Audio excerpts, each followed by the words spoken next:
يا مساء الفل.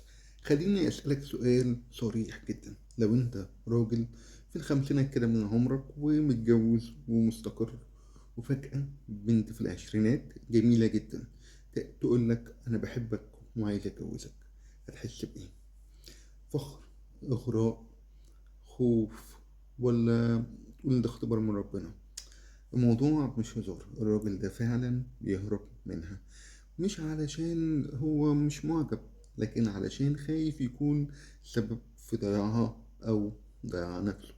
القصة دي حقيقية، ولما تقرأ تفاصيلها تكتشف إن الصراع مش بينها وبينه، الصراع جواه هو. اسمعوا المشكلة دي زي ما اتبعتت لي بالظبط، وبعدها هنحللها واحدة واحدة.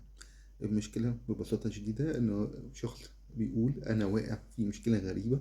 أنا راجل في الخمسينات متزوج ومستقيم، في بنت في العشرينات بتحبني بجنون وعايزة تتجوزني، مش علشان فلوس ولا وسامة، وهي جميلة وألف شاب يتمناها، وأنا كبرت وبتهرب منها لأني مش عاوز أكون سبب في ضلال ليها، أو أكسر قلبها. أنا كبرت وهي مش شايفة ده. بتحبني على ايه؟ مش فاهم. عمركم شفتوا وضع عجيب زي ده؟ البوست ده حقيقي. اتصرف ازاي؟ حد يلحقني من الوضع المقلوب ده. فالحل ببساطة شديدة جدا، اولا انت مش في مأزق غريب ولا حاجة، انت موقف واضح جدا بس عاطفتك مش عايزة تعترف بده. خلينا نفكك الموضوع شوية كده نفسيا. هي البنت دي بتحبك ليه؟ هي في سن العشرينات، أحيانا البنت بتنجذب للراجل الأكبر سنا لأنه بيدي إحساس أمان واستقرار، شخصية هادية بقى، ناضجة كده، مش متهور. صورة الأب اللي هو بيحمي بشكل لا واعي، خبرة وحكمة مش موجودة عند الشباب في سنه. ده أحيانا اسمه انجذاب للثبات مش للشخص نفسه. هي ممكن تكون شايفة فيك رمز مش واقع كامل.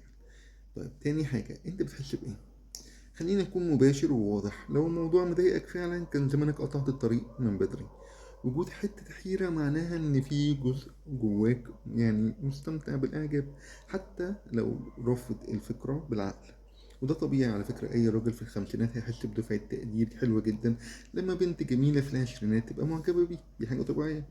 المهم الإحساس ده مش خطيئة، مش حاجة وحشة، لكن التصرف هو اللي عليه الحساب.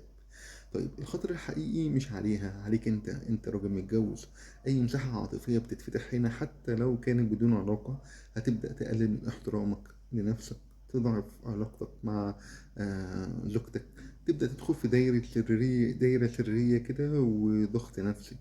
وانا بقولها لك بوضوح، العلاقات اللي فيها فرق 25 و30 سنة دي نادرا ما بتكمل بتوازن طويل المدى، خصوصا لو بدأت على أرضية إعجاب غير واقع.